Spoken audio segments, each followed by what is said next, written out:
Hi there, welcome back to my channel. I'm Lisa, I'm the owner of Lollipop Box Club, and today I want to have a little chat with you. So this video is for Motivational Monday.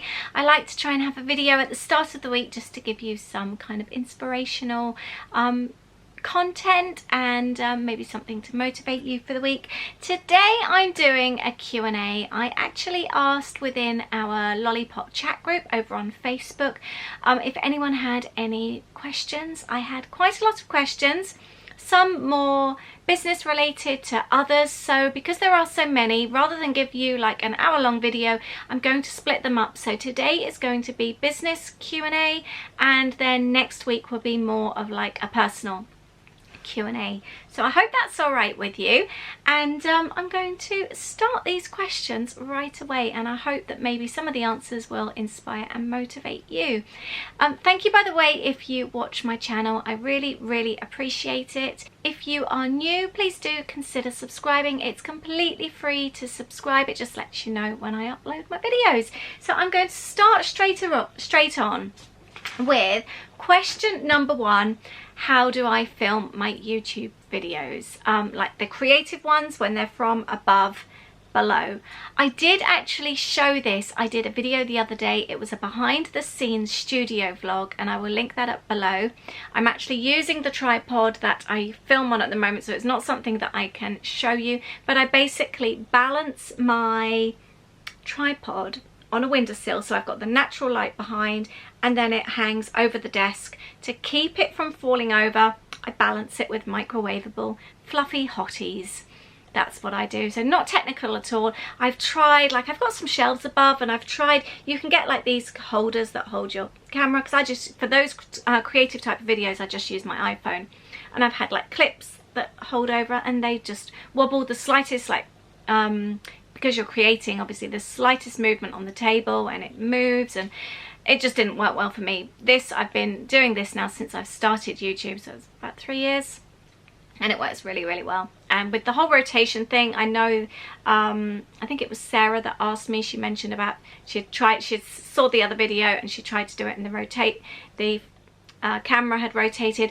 I then edit my videos in iMovie, and I just flip them around if they've rotated before I start editing. So that's how I do mine. See the actual video of how I do it. I'll link up the video below for you of the behind the scenes studio vlog. Next one, how did I come up with the name Lollipop Box Club?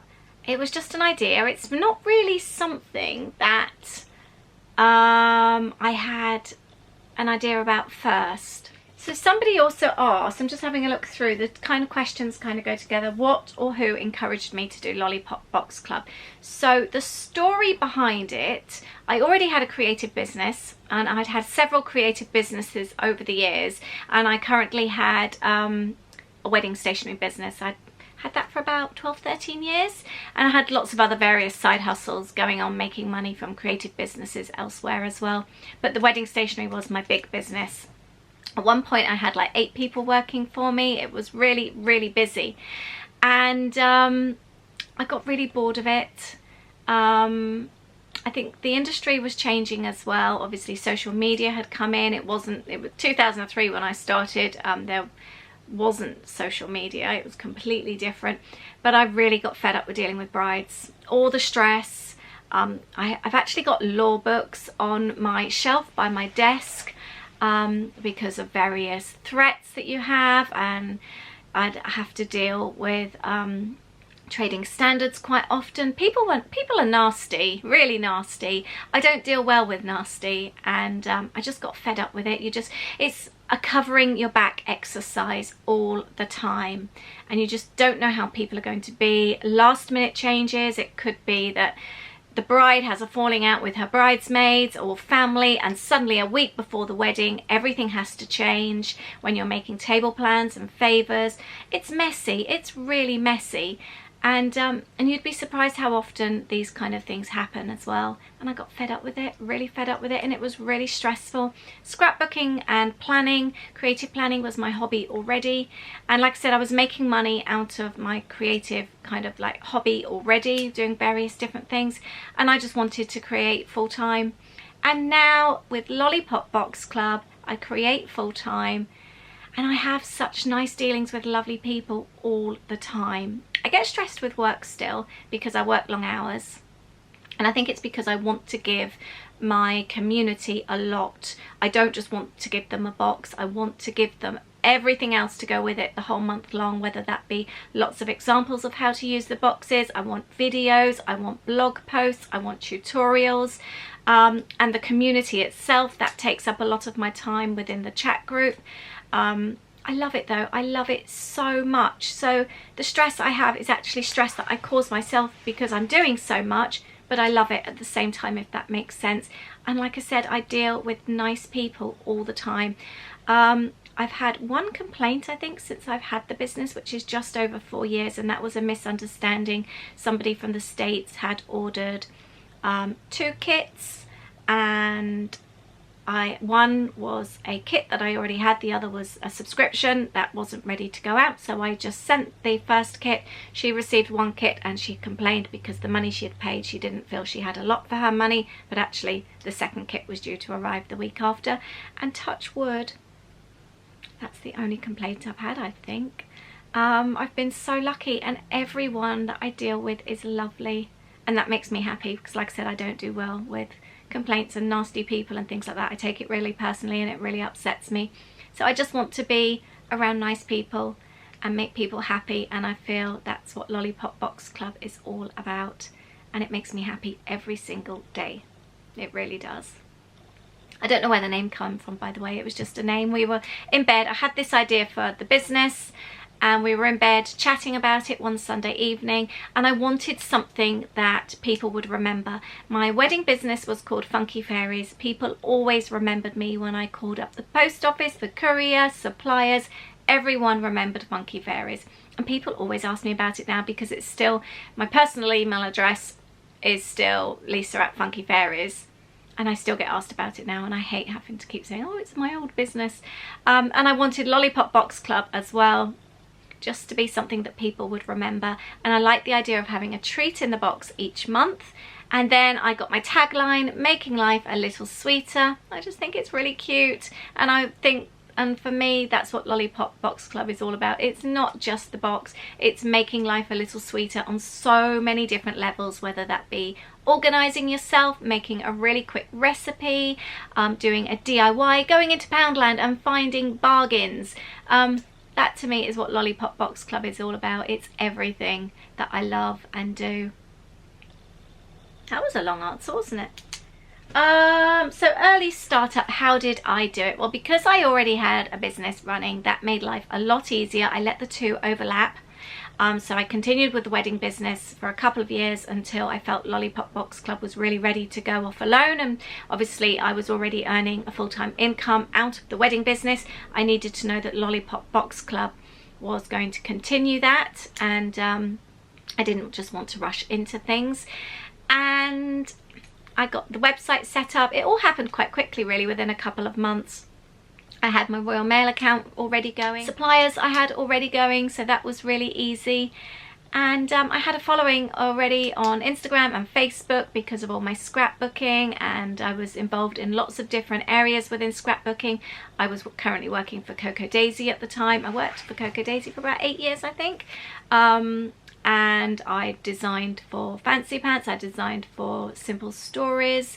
What else? I taught quite a lot. I used to teach most weekends into actual physical craft shops. I had my own online, I had my own crop locally as well, so I taught there. So I was actually quite involved in many ways. So I did have a following, which really, really helped. I've been asked for a tour of my studio. I do actually have a couple of tours, like a general tour, and you can also see like my desk areas and how I store my supplies and things. So I will link those videos up for you below.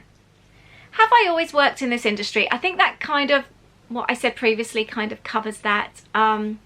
I started off originally, my first ever job was at the British Consulate in Dusseldorf. I used to live in Germany. That was when I was 17. And then I moved back to England, and I actually worked for my aunt. They had a health food store in Wantage in Oxford, and I ended up kind of like running their store for a bit. They opened up a new store in Chiswick in London, so I help them out with the Oxford store. Then I moved to Woking to live with at the time, my boyfriend. And I ended up working for Lufthansa whilst I was there. I worked for Lufthansa at Heathrow as ground services right up until I had my second child. So I was there, I think, for about 8 years. I absolutely loved it. But the creative business first started in 2003, so it has been going a very long time, but it's flown by so quickly. Next one, do I ever see myself doing anything differently? I hope not. I love what I do, and I know I make people happy, and like I said, that makes me happy. I'd love to continue what I'm doing. I don't know, I think whatever I end up doing, it's going to be in some kind of creative form. I would love to do more classes, more tutorials. I've toyed with Patreon to have like a monthly class going, having like projects going. But again, it's just the time. I really like the idea of doing something like that though, more creative classes. I don't know. I never saw myself doing this, obviously 6 years ago or 5 years ago, and I'm doing this now. So I don't know where it will take me, but I'm enjoying it right now, but I do hope it continues. Which software do I use to edit my photos? This again was in the behind the scenes video the other day. I do love to edit and print off my own photos.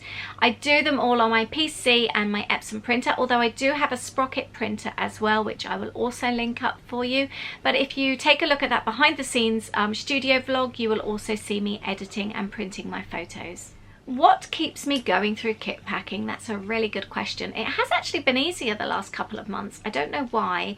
I used to do too much and it would take me about 4 or 5 days, but literally 17, 18 hours stood at the table packing. But that was when I was writing everyone. I used to write a personalized tag in all the kits. I used to stamp on the boxes, do various stickers. I tried to do too much and I was really sad to have to let that side go, but my husband worked out that it was actually taking me, he timed me to do one of the tags. It was taking me 8 hours just to write on people's tags. But it wasn't just the time, it was physically really painful packing those boxes. It would hurt my knees, my ankles, my back, my shoulders, my neck. It was so painful. Aid actually bought me, he's bought me a special mat for me to stand on whilst I kit pack. That's really helped. But I still get sore, but the last couple of months for some reason haven't been so bad. I watch a lot of Netflix. I like a good series when I'm watching. I watch a lot of really rubbish horror movies. I can't watch anything that I need to concentrate on. I can't, everyone says about having people to help me pack. That really has the opposite effect for me. I had that once, I think. I paid somebody to come and help me. And that was the month that I had loads of emails that things had been missed out. And I think where I had somebody there taping up, labeling my boxes, I was chatting and I wasn't concentrating. So now Aid might come and tape boxes, but we generally don't talk too much. But I like to pack them almost like alone and concentrate on what I'm doing. So a good Netflix series is definitely helpful. Coffee in the morning, Pepsi in the evening, and I like snacks as well. That really helps. But it is generally first thing in the morning till 11, 12 at night. We've got it down now to 2.5 days solid, and that's with Aid taping up all the boxes, because obviously that job in itself, taping and labeling, is very time consuming. But we have a good system at the moment and I like it a lot. Final question, how do I get my ideas for my kits and things I make? I think because I've always been very creative, it's just always there. I have so many ideas, constant, they're overflowing. My book is just full of ideas. My kits are planned all the way through to Christmas next year. And then people come up with other ideas and I'm just thinking, oh, I've already got all of these ideas. Like somebody's asked for a pet kit. We had a pet kit last year and I don't like to try and replicate things too soon. So I'm thinking, oh, how can I squeeze that one in next year? Now I've already got everything sorted. But I don't know, I have a very busy head. I never stop. And I think sometimes the more that you create, the more the ideas keep coming. I get most of my ideas when I stop. So if we go for a walk, if I take a shower, when I'm packing my kits, I do get a lot of ideas then, and I have to actually have a book beside me so that I can scribble down ideas. Sometimes it could be when you're out and about, you might see an inspirational quote, something like that. I had an idea the other day. What was it? I had to go and check my book. I wrote it down. It's actually a new hotel that I've seen that's coming in Orlando, and I loved it so much. The color schemes, the theming, the name, it's beautiful, and that's going to be a kit next year. So it could just be something like that. You see something on TV, you walk past a shop window, and you think, oh my goodness, I love that. And you just have to quickly go and write it down. So it could be anything, but I get very, very excited by color. Color, I think, is my thing. I love happy colors. But that's all my questions today. I really hope that you've enjoyed it. I hope it's maybe inspired you. Let me know if it has, if it's triggered something with you. If you have any other questions, please do ask me. And don't forget, those video links that I mentioned are below if you want to see like my YouTube setup, how I edit my photos, and studio tours as well. I think that was it. But thank you so much for watching today. Let me know if you've enjoyed this video. Please give me a thumbs up if you have. And don't forget to subscribe if you are new. Like I said before, it's completely free to subscribe. You just get notified when the videos go up. You can follow me over on Instagram. I'm the Funky Fairy for my personal Instagram account, and Lollipop Box Club for the business account. And I will give you the next Q&A next week. I've got a really, really exciting week coming up this week. I'm really excited. I've got a mini book video coming for you this week, and I've also got a DIY IKEA hacks video for you as well, with a little bit of shopping. So I'm really excited to share those with you. I hope you're excited about those videos too, and I will see you in a couple of days. Thank you so much. Bye.